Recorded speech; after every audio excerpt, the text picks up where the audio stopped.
todos los asistentes, agradecerles su presencia. Como les decía, espero que esta información que vamos a compartir el día de hoy, pues les sirva por lo menos para llamar la atención de la importancia que tiene la supervisión técnica en las obras de concreto reforzado.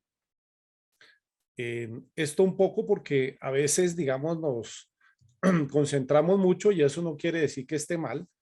Nos concentramos mucho pues en los materiales, en los procesos constructivos, en el control de calidad, que todo hace parte definitivamente, digamos, de la construcción en general del concreto reforzado, pero se nos olvida un poquito la supervisión técnica.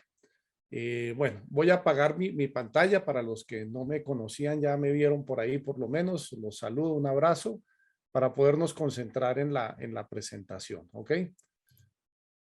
Entonces les decía que digamos, a veces nos concentramos mucho en diseñar, en tener buenos materiales, en construir muy bien, pero a mí siempre me surgen algunas inquietudes al respecto, porque yo digo, si todo eso se hace bien, ¿por qué se caen las estructuras? Mire, esto lo tenemos relativamente fresco, ¿cierto? O sea, ha sido uno de los últimos eventos lamentables que ha tenido la ingeniería y la humanidad en general, ¿cierto? La caída del edificio en el norte de Miami. Entonces uno dice, ¿pero por qué se caen? O sea, ¿qué pasó? ¿Por qué se cayó esa estructura? ¿Será porque hay malos diseños como estos, donde uno le llama la atención como digamos, una columna está, digamos, no alineada con el resto de las columnas de la estructura? ¿O será mala calidad de los materiales? Que también puede ser, ¿cierto? Podría ser que el acero de refuerzo no era el suficiente, no era el adecuado, o el concreto no era el concreto que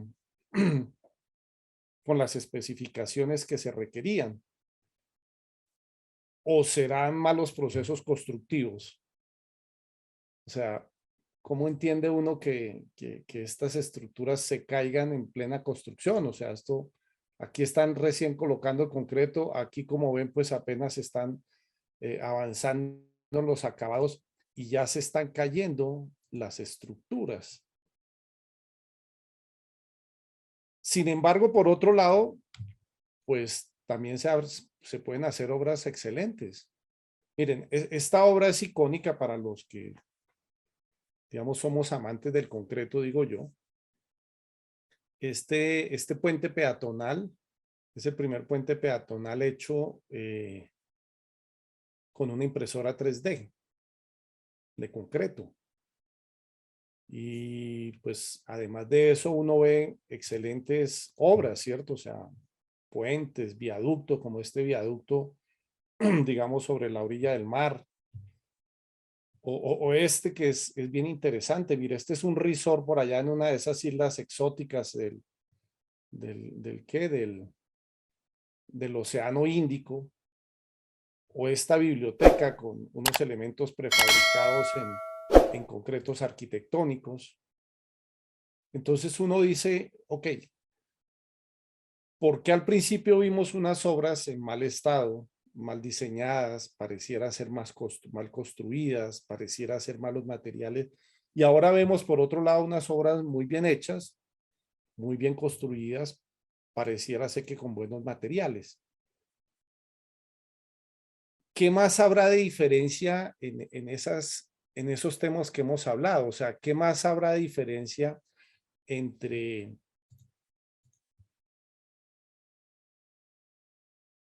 tener buenos materiales, tener un buen diseño y tener una buena construcción? Algo adicional debería de haber. Y ese algo adicional, eh, a ver, perdón, Alexi me dice que no se puede ver la presentación, ¿es verdad? ¿No la están viendo? Ah, sí se puede ver, ingeniero. Ah, ok, perdón, gracias. Entonces, ¿dónde puede estar la diferencia entre lo que sí se puede hacer bien con lo que no se está haciendo bien?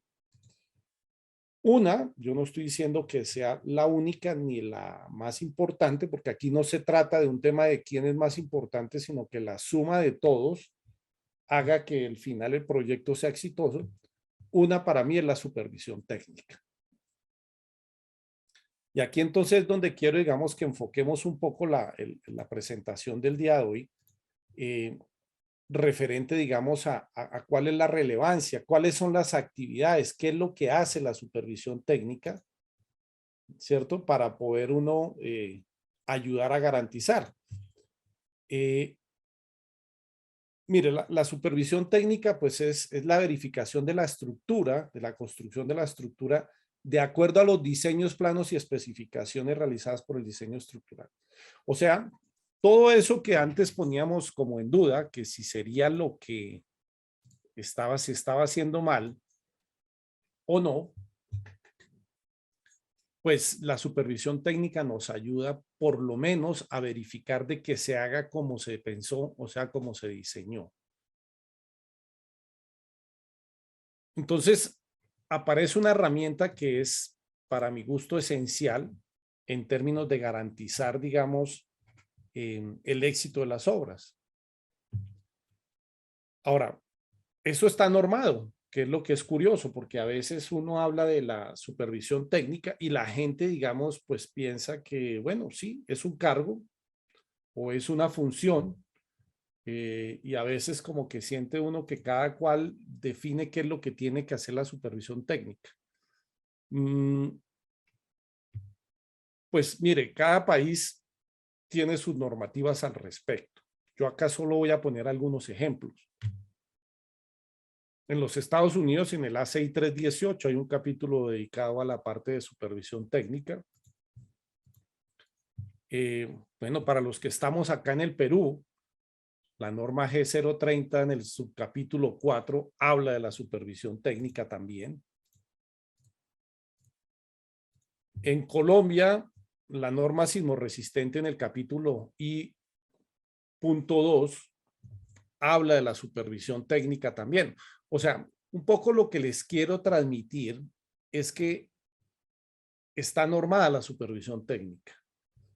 Que uno le pueda adicionar cosas, darle énfasis, mejorar, tenerlo especificado internamente, está muy bien porque, digamos, es un plus adicional, ¿cierto? Pero lo que no podemos desconocer es que la supervisión técnica existe y está normada, ¿cierto? Eh, Ahora, ¿quién realiza esa supervisión técnica? Porque la supervisión técnica es la función, pero ¿quién? ¿Quién hace esa función? Pues el supervisor técnico. Y el supervisor técnico normalmente es un profesional de ingeniería civil o arquitectura, eh, que tiene, digamos, dos cosas importantes. Es el responsable de ejecutar la supervisión técnica. Esto parece, digamos, como un juego de palabras, pero es que es para entenderlo bien. O sea, el supervisor técnico es el que realiza las funciones de supervisión técnica. Y muy importante, es el que representa al propietario. Y esto también es muy importante porque a veces la supervisión técnica no se define claramente. Por ejemplo, se confunde al supervisor técnico con el ingeniero residente de obra. No, el ingeniero residente de obra es el encargado de la ejecución, más no de la supervisión. O sea, él es el encargado de la supervisión de las labores, pero no de la supervisión del proyecto desde el punto de vista técnico. Y alguien diría, bueno, pero es que el ingeniero residente pues también es representante del propietario. Sí, pero el propietario le paga para construir, no para supervisar. Y insisto, y esto a veces es importante. Ahora, hay otros escenarios en donde la supervisión técnica está claramente definida, por ejemplo, en los proyectos grandes, en donde normalmente así como se licita el diseño y luego se licita la construcción, también se licita la supervisión, porque es como esa auditoría, llamémoslo así, a lo que hemos visto, a los diseños, a los planos, a la construcción. Entonces es quien me representa a mí como propietario para darme, digamos, una garantía de lo que se va a hacer, pues se haga bien y se haga cumpliendo, digamos, los requisitos y las especificaciones y las normativas vigentes para cada uno de los tipos de estructuras o edificaciones que se vayan a hacer. Ahora aparece la pregunta, ok, ya sabemos que hay una labor de supervisión técnica, ya sabemos que hay una persona que ejecuta esa labor de supervisión técnica, que es el supervisor técnico, ¿cierto? Pero ¿qué es lo que él tiene que supervisar? O sea, ¿qué es lo que, a lo que él tiene que abocarse a supervisar? ¿Qué es? ¿Cierto? En otros países, porque no sé, es posible que tengamos personas de otros países como siempre, también en otros países lo que conocemos como la interventoría de obra, ¿cierto? La supervisión o la interventoría de obra. Entonces, por ejemplo, él debe supervisar los planos estructurales. Y hay diferentes tipos de planos estructurales. Están los planos de colocación, están los planos de taller o de elaboración o de fabricación y están los planos del proyecto. Y todo eso, digamos, está también normado. O sea, lo que tiene que verificar es esos planos, por ejemplo, con respecto a, en este caso, gran parte, digamos, de lo que vamos a hablar hoy está en torno a lo que dice la ACI 301 S del 16, que es las especificaciones para el concreto estructural. Entonces, él va a tener que hacer una revisión de los temas de los planos. ¿Qué más tiene que supervisar? Mire, algo importantísimo que casi no se hace, la reunión de preconstrucción. El supervisor, una vez nombrado, debería entre sus primeras actividades, al margen que le entreguen la información, los planos, las memorias de cálculo, los procedimientos, todo eso, debería de convocar a una reunión de preconstrucción. Y mire cómo dice la palabra, preconstrucción. Esto es antes de.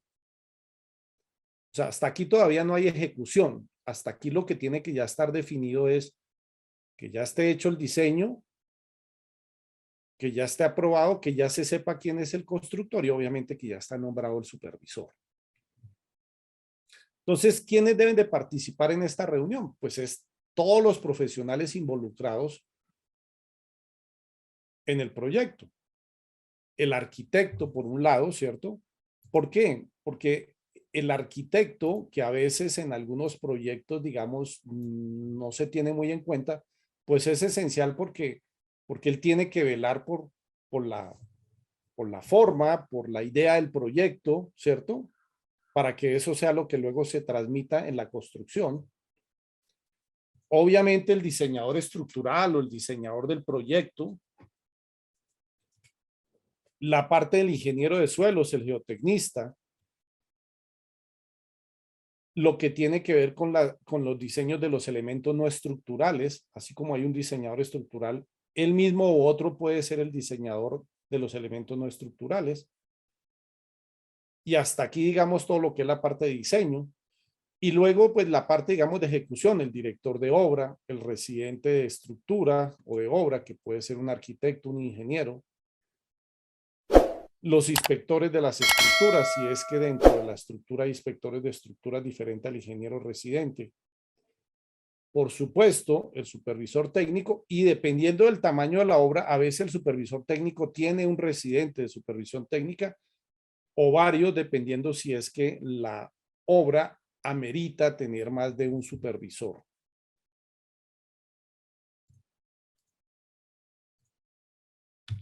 Ahora, en esa reunión de preconstrucción, todos esos personajes, ¿qué hacen? ¿Qué deben revisar? Porque pues no es que se reúnan a conocerse, a saludarse, aunque también es importante. Yo creo que es una primera oportunidad para que los profesionales del proyecto, digamos, se sintonicen, sepan quién es quién, comiencen a conocer, ok, si mañana necesito tener una consulta de tal índole, ya sé que es el ingeniero tal o el arquitecto tal con el que tengo que hablar. Entonces, la idea es que en esta reunión se revisen, por ejemplo, la localización del proyecto. Esto parecen cosas básicas, pero de esto hay muchas anécdotas, ¿cierto? Hay anécdotas de gente que se gana los proyectos sin haber ido siquiera y no saber dónde están los proyectos. Hablar sobre la cimentación. O sea, que todos estemos claros de que va a ser una cimentación profunda con pilotajes hincados o con pilotes fundidos en situ, o van a ser una losa corrida, o van a ser zapatas, o no sé. O sea, que todos vayamos compartiendo de qué se trata el proyecto. Hablar sobre las excavaciones. ¿Va a tener, no va a tener excavaciones? ¿De qué tipo de excavaciones? ¿Vamos a tener que hacer obras temporales para proteger las excavaciones o obras definitivas para el tema de las excavaciones? ¿Bajo qué condiciones se van a hacer excavaciones? Hablar de equipos y materiales, importantísimo. O sea, ¿qué tipo de equipos vamos a necesitar? Oye, ¿vamos a necesitar excavadora o no? ¿Vamos a necesitar un puente grúa o vamos a necesitar en los materiales definir los tipos de acero, los tipos de concreto, los acabados? O sea, que todos sepamos de qué vamos a hablar luego en adelante. Hablar sobre el suministro del concreto. ¿Cómo va a ser? ¿Va a ser mezclado en obra? ¿Va a ser con una planta que yo coloque en obra? ¿Va a ser comprado a una empresa productora de concretos?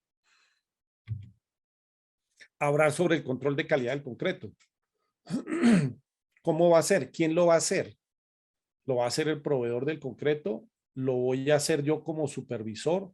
¿Vamos a tener una doble control de calidad, el proveedor por un lado y la supervisión por otro, o el proveedor por un lado y el constructor por otro?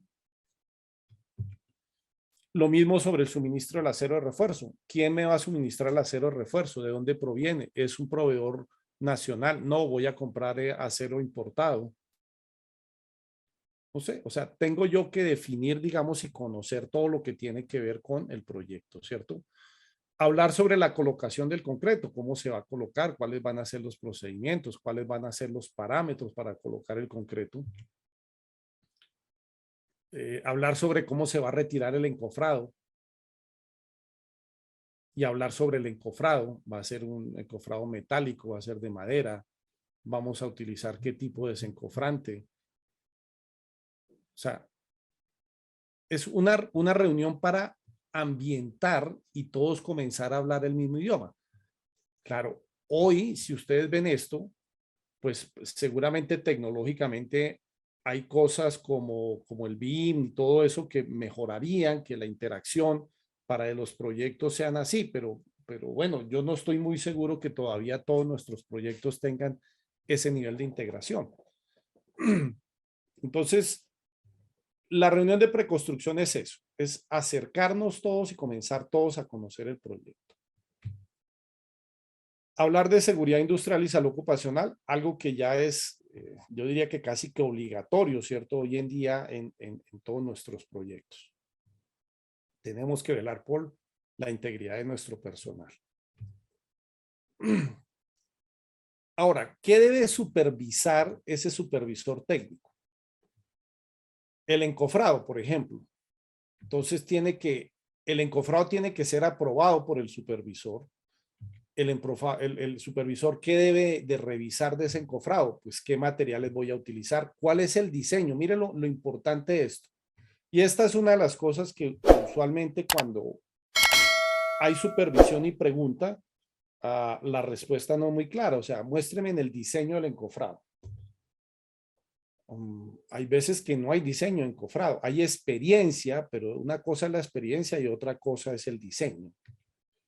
La definición de las juntas de construcción, dónde van a ser, cómo se van a realizar, cómo se van a tratar.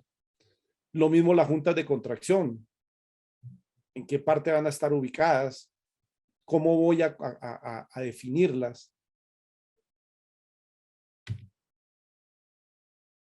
Sobre los elementos embebidos, lo mismo, o sea, voy a dejar pasantes para amarrar el encofrado, voy a dejar cajas de inspección, voy a dejar tapas de inspección, voy a dejar tubería, o sea, no sé, todo lo que tenga que ver con el encofrado debe ser revisado por el supervisor.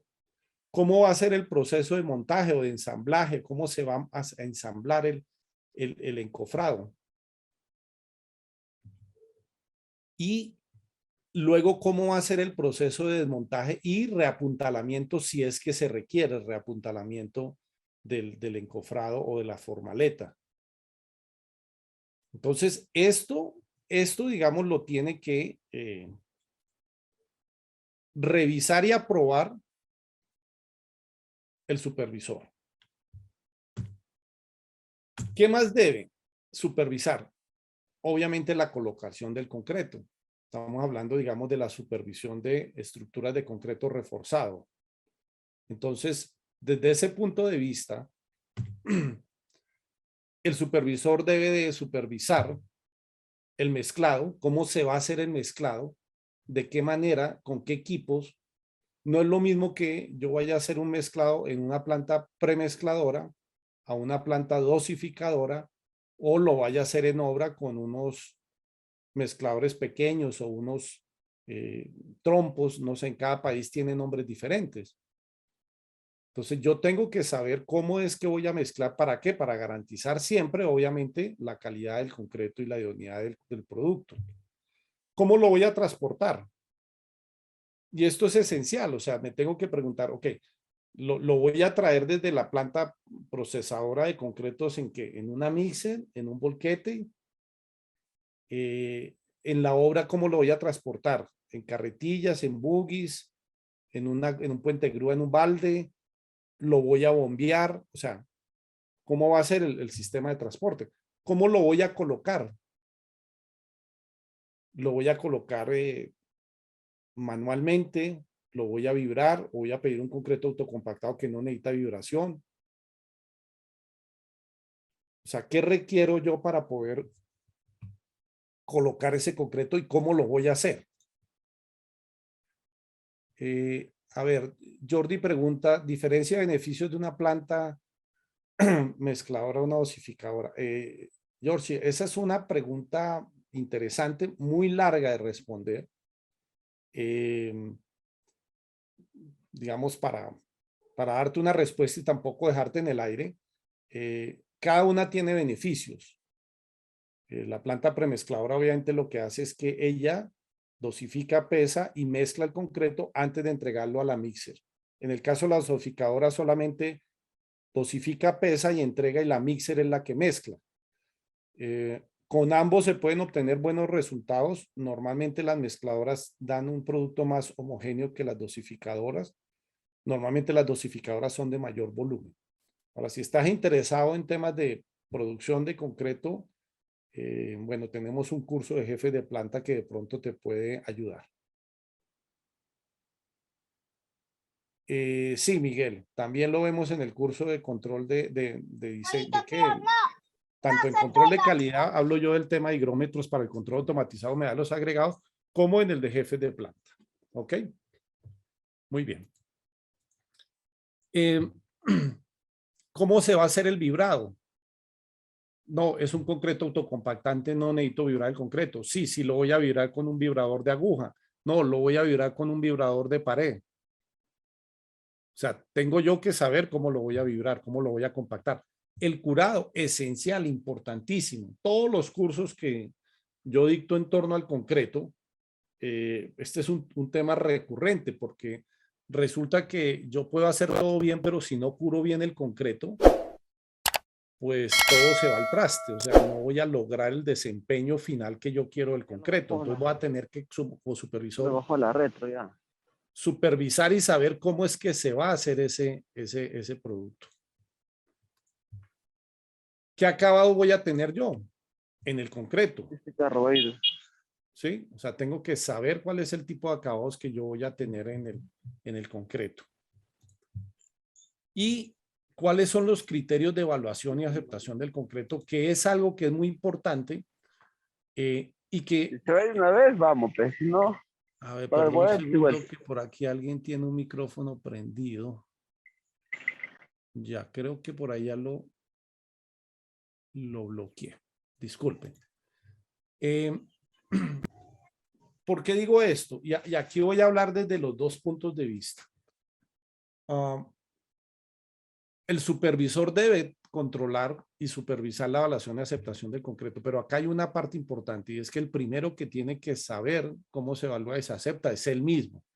Lo digo porque es que me he encontrado experiencias en muchas obras en donde el supervisor no tiene muy claro cómo es que se evalúa y se acepta el concreto. Entonces, son de esos temas en donde el supervisor, si una resistencia le dio mal de una probeta, dice que todo el concreto está mal y para el concreto y llama a una reunión y cuestiona la calidad total del proyecto, etcétera. Y eso es desconocer cómo es que se evalúa y se acepta el concreto. Lo hablamos en el curso de control de calidad de concreto, en donde hablo yo de los criterios de evaluación y aceptación del concreto. Ingeniero, disculpa, ¿puedo hacer una consulta? ¿Sí? ¿Puedo hacer una consulta? Sí, sí, sí. Disculpa que le corte, ingeniero. Este concreto, ¿a cuánto va su resistencia? ¿Cómo dice, perdón? No le escuché bien. El concreto que se va a utilizar en estos proyectos de envergadura, de resistencia, ¿a cuánto es? O sea, ¿es 210? Eso quisiéramos saber. Ya, eso lo define el ingeniero estructural. El ingeniero estructural te va a decir, no solo para todo el proyecto, sino inclusive por cada elemento, porque puede haber concretos diferenciales dentro de una estructura. Y te tiene que decir, entre otras, no solamente, eso, perdón que yo recuerdo cosas, entonces hablo de otros cursos. Es como cuando vemos el curso de diseño de mezclas, que sabemos de que hay concretos de diferentes resistencias, pero también de diferentes slam, pero también de diferentes tamaños máximos nominales, de diferentes tiempos de fraguado. Todo eso lo define tanto el diseñador como el proceso constructivo. ¿Ok? Entonces, no hay una fórmula mágica que uno diga que es que todo el concreto en un proyecto es de tanto. No, cada proyecto tiene sus especificaciones. Ok, ingeniero. Vale, muy bien. También tiene que supervisar el acero de refuerzo, ¿sí? O sea, yo, y perdone digamos, la precisión que voy a hacer ahorita. Todo lo que estoy hablando yo acá son los temas genéricos, ¿no? Obviamente solamente estoy llamando a la atención sobre la supervisión. Bueno, seguramente ahora Teddy, Sergio lo irá a comentar. En la próxima semana, el día jueves, si la memoria no me engaña, arrancamos nuestro curso ya de supervisión de estructuras de concreto reforzado. Y ahí, pues obviamente es un curso en donde todo esto que estoy yo hablando acá lo vamos a profundizar punto a punto. Yo apenas estoy acá haciendo una visión general de lo que es la supervisión, de lo que es importante supervisar y de lo que debería de supervisarse en una obra desde el punto de vista del concreto reforzado. Sé que hay otras funciones de supervisión en los elementos no estructurales, en los acabados. No, esto no está cubierto en este curso. Y sobre todo, no lo digo porque eso no sea importante, absolutamente importante, sino, digamos, a mí siempre me ha preocupado más que las cosas arrancan es por los problemas estructurales.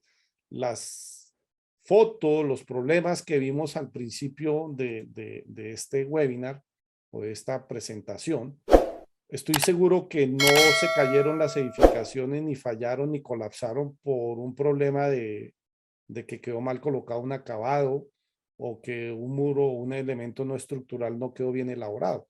Claro, eso puede repercutir en una mala operatividad, puede repercutir de pronto en un posible accidente, digamos, con los usuarios, puede repercutir en una mala presentación, en un mal aspecto. Y todo eso es parte de un proyecto. Insisto, yo no estoy diciendo que no, totalmente de acuerdo, pero a mí me gusta focalizarme, o por lo menos tanto esta presentación como el curso que vamos a hacer la próxima semana, está focalizado sobre la estructura. Porque la estructura es eso, es el esqueleto, ¿cierto? El esqueleto que mantiene en pie la edificación y de ahí para adelante todo lo demás pues habrá que hacerlo también bien, pero si el esqueleto no funciona, yo no saco nada con tener muy bien colocados los acabados y si la estructura se va a caer. ¿Ok? A ver, perdón un segundo que no sé si acá hay algunas preguntas. Creo que sí. A ver. Ricardo dice, ¿podría explicar aplicación de curado interno del concreto, por favor.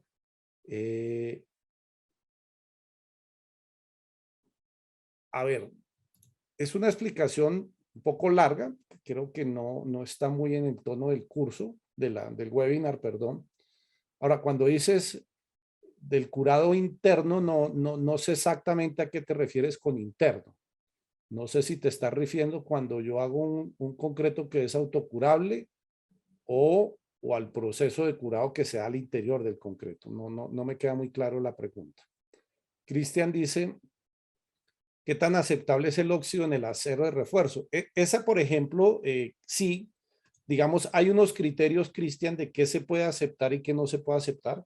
Justamente en el curso de supervisión explico yo eso con más detalle. Sí hay unos criterios de aceptación. A ver, arrancando que el óxido, tenemos que tener en cuenta que el óxido, cuando el acero de refuerzo está a la intemperie, no dentro del concreto, ojo, a la intemperie, antes de colocarlo, el óxido es un factor de protección del acero de refuerzo hacia la corrosión, que realmente lo que es grave es la corrosión, no la oxidación.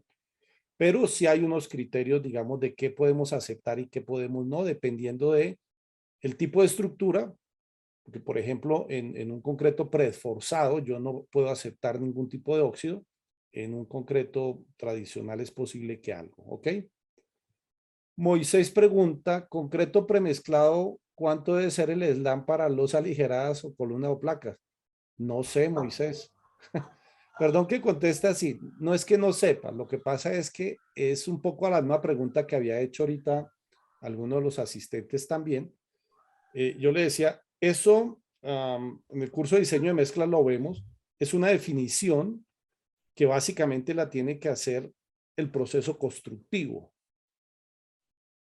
¿Cierto? El proceso constructivo es el que define el slam. Si yo voy a colocar, voy a poner dos ejemplos, digamos, de los tradicionales. Si voy a colocar normalmente el concreto, o sea, lo voy a llevar hasta la losa, no sé, con unos buggies y ahí lo subo con una pluma, con una grúa en un balde y vuelvo y lo llevo en un buggy y lo coloco en el sitio de la losa y ahí lo voy a extender y luego lo voy a virar con virador de aguja. Seguramente el slam que especifiquen será de 3 pulgadas, 4 pulgadas. Pero ¿qué pasa si lo voy a colocar con una bomba de concreto? Pues seguramente el slam será 5 o 6 pulgadas. Entonces, dése cuenta que tiene que ver mucho con el proceso constructivo. ¿Ok? Jordan pregunta, en estructuras de ductibilidad limitada, ¿qué tan frecuente es la aparición de fisuras pasantes? A ver, Jordan, discúlpame, creo que no tiene mucho que ver con lo que estamos hablando de supervisión. Tiene que ver con un tema de patología de estructuras, ¿cierto? A ver, solamente para responder parcialmente de tu pregunta, las fisuras siempre van a aparecer en el concreto. Concreto es casi que imposible que no se fisure por razones de cómo se da las reacciones de hidratación del cemento. Ahora, en el caso particular de la estructura particular que tú estás preguntando, va a depender también de cómo es el proceso constructivo, de qué manera construyo yo y qué espacios dejo yo en el tema constructivo para evitar de que por efectos de contracción por secado o retracción por secado, pues se aparece la fisura. Y obviamente el que sea pasante o no en un muro va a depender de muchas cosas. Puede haber fisuras que sean superficiales, puede haber fisuras pasantes. En muros, por ejemplo, reforzados, el hecho de, por ejemplo, fundir grandes longitudes de un mismo muro y no definir juntas, hace que haya unas restricciones porque normalmente en la base del muro, ¿cierto? Está sobre una zapata o sobre algún elemento mucho más grande en espesor que lo que está arriba en el muro, que normalmente a veces tiende a ser más pequeño o más delgado. Y entonces ahí hay unas contracciones diferenciales que hace que arriba se fisure o abajo se fisure dependiendo de cómo fue el proceso constructivo. Entonces es toda una revisión. Yo no podría decirte, digamos, si uno lo hace bien, no debería ser frecuente, más bien es la respuesta. Alberto dice, ¿qué certificación debe tener una persona encargada de realizar la prueba del DAN? ¿Lo puede este proceso hacer un ingeniero? A ver, es una buena pregunta, Alberto. Yo siempre recomiendo que las personas de control de calidad deberían de ser certificadas. Ya en muchos de nuestros países están las certificaciones que se hacen a través de los capítulos de los ACI, del American Concrete Institute, de cada país, en donde se certifica esa habilidad que puede tener la persona. Ahora, si no existe un ente que certifique, que si lo puede hacer un ingeniero, sí, pues yo no sé si certificarlo, pero por lo menos enseñarle a la persona para que lo haga bien. Ahora, ahí, perdón, con todo el respeto, me surge una primera duda, o una duda, pues no una primera duda, y es que a veces yo no estoy tan seguro que los ingenieros sepan hacer los ensayos. Entonces, me pasa mucho porque a veces yo llego a obra y veo que todo el mundo ve que, o sea, están todos reunidos alrededor del técnico de calidad que está haciendo el ensayo y todo les parece que está haciéndolo bien y yo encuentro una cantidad de eficiencia. Entonces, me parece que lo importante es que la persona que vaya a enseñarle, a capacitar, a formar el técnico, si es que no tiene una certificación, de verdad lo sepa hacer. A ver, voy a leer unas preguntas más para poder avanzar. Ya no nos falta mucho, pero para poder avanzar y terminar, ¿ok? Jorge Luis dice, ingeniero, ¿Lelón no lo define proyectista en el diseño de mezclas? Sí. Sí, pero acompañado de la parte constructiva. Es que ese también es una buena pregunta, Jordan. Y lo vemos, Jorge Luis, perdón, en el curso de diseño de mezcla. Y es que normalmente debería haber un trabajo conjunto entre el proyectista y el constructor, porque el proyectista puede pensar una cosa, pero el constructor hacerla de otra manera. ¿Ok? Cristian, ¿y cómo se diferencia la corrosión en el refuerzo en disminución de sección o cuando se pierde el corrugado del hierro? Sí, normalmente, Cristian, la corrosión, lo que pasa es que la oxidación es una capa superficial, la corrosión es un proceso interno que se caracteriza por un hinchamiento del acero de refuerzo hasta 7 veces en la zona afectada, lo cual hace que haya un desprendimiento del concreto que está recubriendo y una pérdida de sección, como tú estás diciendo. Aldo pregunta, mi consulta es la siguiente, si el eslón depende del proceso o método vaciado, entonces ello se define en obra por el residente, me imagino, o supervisor, o también debe estar en el expediente. Debería estar en el expediente, pero definido entre el diseñador con el constructor. Es mi opinión. Pedro pregunta, como supervisor, ¿qué criterio debe tomar si el concreto ya colocado en cierto elemento estructural no cumple con la resistencia requerida a los 28 días? A ver, este también es una pregunta muy común, lo veo mucho en el curso de patología, lo veo mucho en el curso de control de calidad, y es que si el concreto no cumplió la resistencia requerida a la edad que sea, a ver, lo primero es el ACI 318 o el Reglamento Nacional de Edificaciones o el Código Sismorresistente en Colombia, o sea, en cada país, normalmente dice que cuando hay una duda referente a la calidad del concreto, lo mande directo a sacar diamantinas o núcleos diamantinos. Yo no estoy muy de acuerdo con eso, eso es una exposición muy larga, pero es lo que dice la reglamentación. Y desde ese punto de vista, pues uno puede hacer métodos de ensayos destructivos o no destructivos para verificar la resistencia real del concreto en la obra. Recuerde que las probetas son una cosa, el concreto en la obra puede ser otra. ¿Ok? A ver, sé que hay más preguntas, pero voy a terminar la presentación y vuelvo sobre las preguntas, si no me quedo cortado. Ya no nos falta mucho. Entonces, del acero de refuerzo, les decía yo, pues debo supervisar, por ejemplo, la formación de los ganchos estándar, cómo es el proceso de doblamiento, que es muy importante, la limpieza, que tiene que ver con lo que alguien preguntaba sobre que qué tanto óxido puedo yo aceptar o no, cómo colocar el acero de refuerzo, la separación en el acero de refuerzo que es importante, y no solo la separación con el encofrado o la formaleta, sino entre las varillas de acero, sobre todo cuando hay paquetes de varillas, ¿cierto? Los espesores de recubrimiento importantísimos desde el punto de vista de garantizar el núcleo estructural que ha definido el proyectista o el ingeniero estructural, pero además temas de durabilidad. Entonces, acabo de decirles, y voy a volver a las preguntas, no se preocupen, que pues esto es simplemente como un resumen que quería yo hacerles de las cosas que debe tenerse en cuenta en la supervisión. Todo esto que acabamos de ver, de nuevo en el curso que vamos a iniciar la próxima semana, lo vamos a ver con mayor detalle y a mayor profundidad. Entonces, a ver, regreso aquí a las preguntas, a ver si me acuerdo dónde me quedé. Si me quedé aquí en la de Pedro. Jorge Luis dice, se debería dejar las preguntas al final. Ya, ok, gracias. Ya Mario dice, si se requiere supervisar la resistencia de un concreto endurecido, columnas, en una vivienda pequeña, siendo inviable el uso de testigos de concreto, diamantinas o esclerómetro, ¿habría otra forma de estimar la resistencia a fin de reestructurar? A ver, si estoy entendiéndote, lo que preguntas es que no hay manera de sacarle diamantinas y no hay manera de hacer esclerómetro. Lo de la diamantina lo entiendo, no entiendo cómo una columna no le puede uno hacer esclerómetro.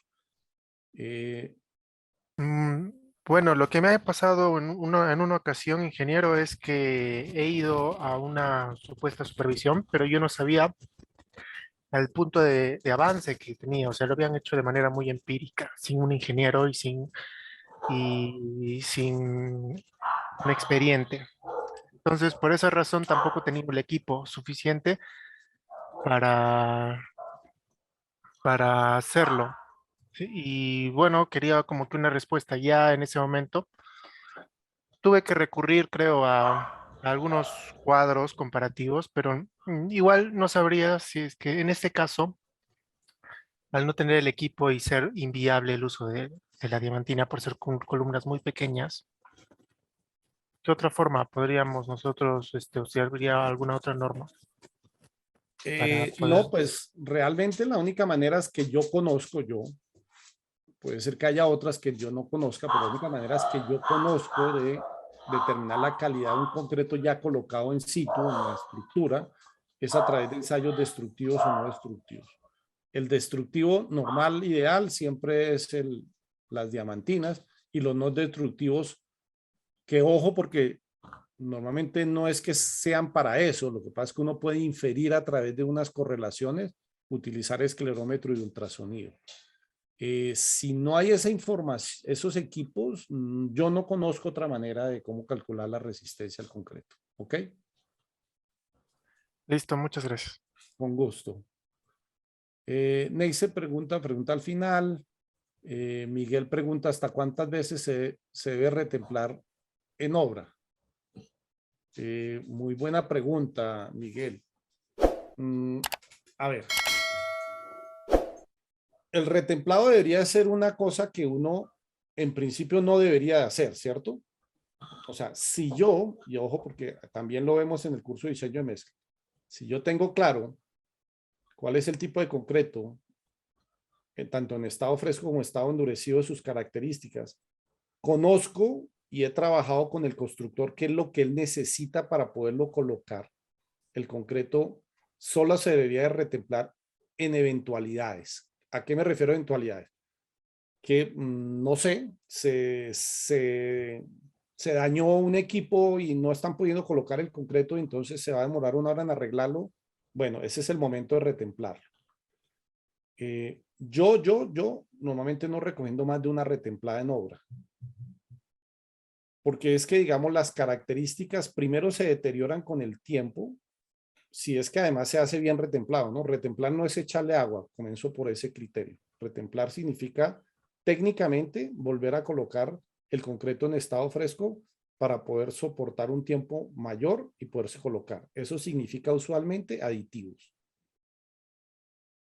Pero los aditivos no se pueden dosificar en forma indefinida. Es más, hay que tener cuidado porque hay algunos aditivos que cuando yo los sobredosifico tienen efectos adversos al concreto de lo que yo quería. Entonces, normalmente yo diría que solamente una vez. Es mi recomendación. George pregunta, si la edificación cuenta con una supervisión, ¿se exige el control de calidad del concreto? No entiendo la pregunta. Sí, pues el control de calidad del concreto, o sea, en teoría con y sin supervisión hay que tener control de calidad del concreto. Si adicional al proveedor la obra tiene que llevar, pues es una definición que hace la obra de la mano con el supervisor. Eso ya es un tema que se acuerda, pero siempre tiene que haber control de calidad del concreto. Cristian pregunta, ¿con cuántos testigos de concreto tendríamos la certeza de que es correcta la resistencia? Si se tuviera dudas del elemento que a los 7 días no está alcanzando la resistencia. ¿Con cuántos testigos? A ver, si estoy entendiendo la pregunta, si tú tienes un concreto especificado a 7 días y no está alcanzando la resistencia, pues si tienes más testigos, podrías fallar los ADAES del mismo tipo de concreto, de la misma fecha, podría fallar los ADAES posteriores hasta verificar cuándo alcance la resistencia. Es una técnica muy utilizada porque a veces, digamos, a veces no, el 100% de las veces los cementos siguen evolucionando en su resistencia, con diferentes porcentajes dependiendo del tipo de cemento, las condiciones de curado, etcétera. Pero es una manera en donde, ¿qué podría eso afectar de pronto? Si es que era un concreto acelerado para dar uso, pues entonces se va a demorar unos días más en dar el uso. Si era un concreto acelerado pensando en poder, por ejemplo, desencofrar antes, pues de pronto no voy a poder desencofrar antes. Esas podrían ser, pero digamos que cuántos testigos, pues no sé, o sea, es que depende, ahí depende del plan de calidad que uno haga, Cristian. O sea, si mi plan de calidad dice que yo por cada concreto lo que tengo que tomar son 8 probetas para fallar 2 a 3 días, 2 a 7, 2 a 14 y 2 a 28, pues esas serán. Porque si las que ya no tomé, pues ya no las puedo utilizar.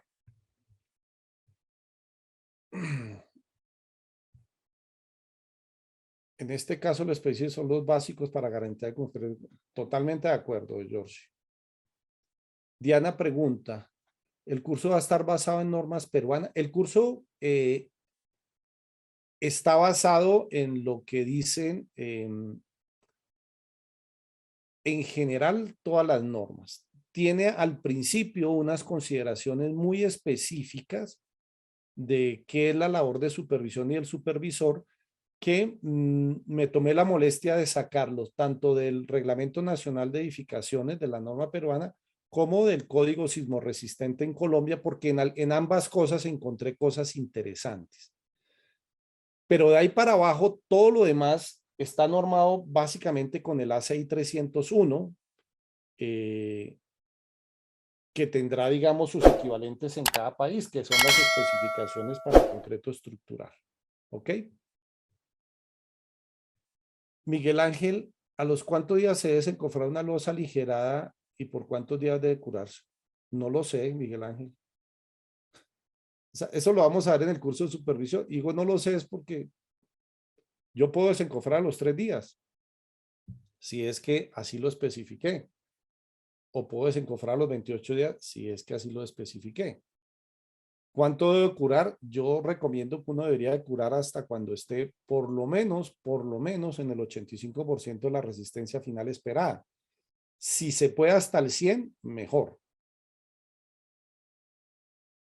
Alfred pregunta, si ya se realizó el vaciado y posterior a ello se conoce que la resistencia fue menor de la requerida en el expediente, ¿qué se debería hacer? Bueno, pues se debería hacer un análisis de resistencias en la estructura de la obra, ensayos destructivos y no destructivos. Si los ensayos destructivos y no destructivos dan de que definitivamente el concreto no alcanzó la resistencia, hay que hacer una revisión por parte del ingeniero estructural para ver que él defina si las resistencias existentes son suficientes o requeriría ya un tema de reforzamiento. Jorge Luis, si se ha realizado un vaciado de concreto en columnas y placas, si es necesario ensayar diamantinas, ¿cuántas y cómo se determina la cantidad de diamantinas que se diseña? A ver, te voy a contestar genérico. En el curso de patología lo explico en detalle, pero lo genérico es que lo que dice la reglamentación referente a las diamantinas es que por cada concreto del que yo tenga duda, debo de sacar mínimo 3 diamantinas. Pero ojo con lo que acabo de decir, por cada concreto del que tenga duda, no por cada elemento, que es donde se cometen errores. Porque yo con el mismo concreto puedo haber hecho 3 columnas y un pedazo de losa, pero a veces los ingenieros deciden sacar las 3 diamantinas en una misma columna. Ahí es donde yo creo que el criterio está mal. ¿Ok? ¿Qué tan aceptables son las cangrejeras si en obra de 10 columnas salen 5 con ese fallo? Terrible, o sea, digamos, Cristian, eso es una mala escogencia del tipo de concreto, un concreto muy seco para una columna que es difícil de colocar, o porque también podría ser una mala compactación o consolidación o vibrado del concreto. Pueden ser la suma de las dos cosas. O sea, puede ser un problema de material acompañado de un problema de proceso constructivo. Definitivamente las cangrejeras en teoría no deberían de existir. Entonces, si tú tienes un promedio tan alto, pues está grave, hay que revisar o está pasando algo con el concreto o está pasando algo con la construcción.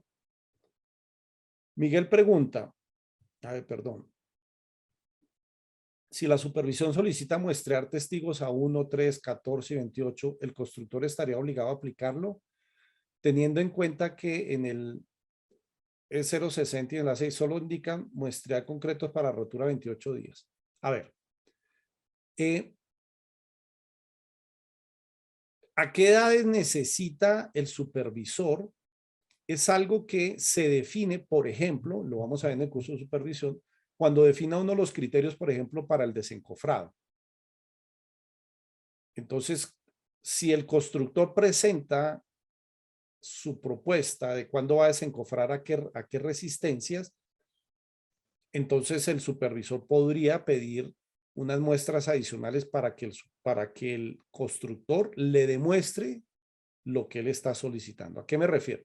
Yo puedo tener un concreto que a los 28 días sea de 21 megapascales, pero por las condiciones de diseño me dicen que con 17 megapascales ya puedo desencofrar. Si yo tengo una curva estimada o conozco la curva de evolución de ese concreto, yo podría, por decir algo, decir que esa resistencia lo va a alcanzar a los 7 días. Entonces, el supervisor podría decir, ok, señor constructor, como usted quiere desencofrar cuando esté al 75% de la resistencia y se estima que es a los 7 días, pues va a tener que hacer testigo a los 7 días para que me demuestre que alcanzó, o si no, pues no va a poder desencofrar. O sea, lo que te digo es, adicional a la resistencia de diseño, el supervisor puede solicitar de común acuerdo con el constructor, sustentando por qué lo está pidiendo. A veces, a mí me gusta me parece que es una buena práctica. A veces los supervisores al principio de la obra, si no se conoce el concreto, piden durante un periodo que haya, por ejemplo, lo que tú dices, a 1, 3, 7, 14, 28, e inclusive deja unos testigos por si más adelante necesita verificar una resistencia a otra edad. Mientras se elabora una curva de conocimiento de la evolución. Ya teniéndola esa curva, de pronto ya solo limita a 12 edades o algo así. Ahora, no necesariamente siempre a 28 días, ¿no? Depende de la fecha de diseño, que hay concretos a un día, a 3, a 7, a 14, a 28, a 45, a 90. Yo conozco concretos que se especifican a 180 días de resistencia de diseño.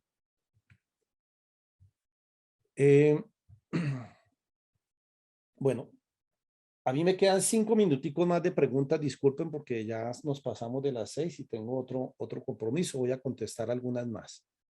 En sobrecimientos armados después de desencofrar se está figurando la cara superior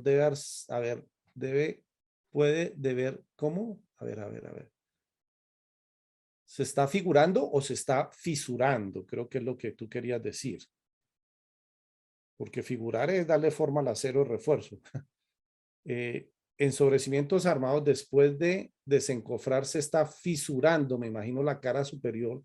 Se puede ver a la exudación o a que no se tiene recubrimiento en la parte superior. Se puede ver a las dos cosas o a más cosas.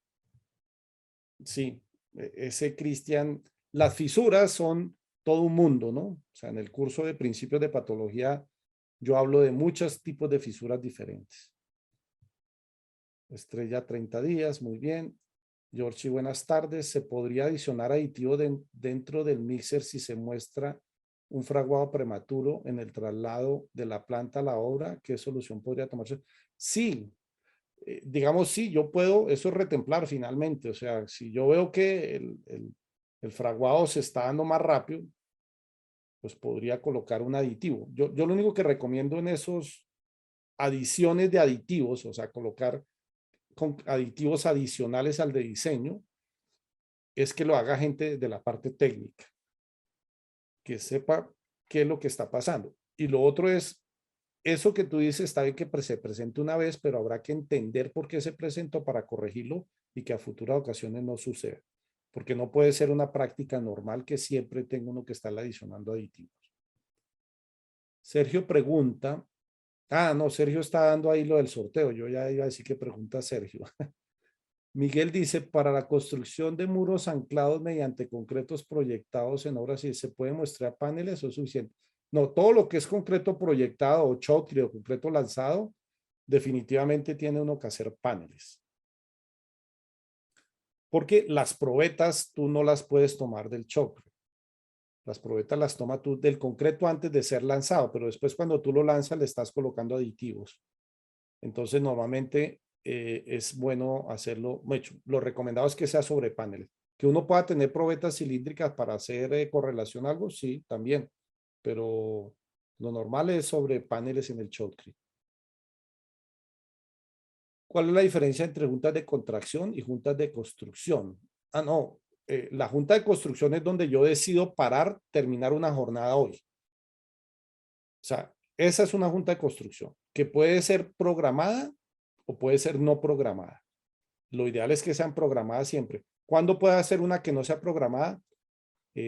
Tuvimos problemas con la planta de concreto, no pudo llegar más concreto. Se fue la luz en el proyecto y no tenemos cómo iluminar de noche ni vibrar el concreto y se quedó cortado el concreto. Esa es una junta de construcción. La junta de contracción son juntas que yo defino para que le permita yo al concreto o le marque por dónde se tiene que fisurar el concreto. Eso es una junta de contracción. Es la que uno hace, por ejemplo, en pavimentos.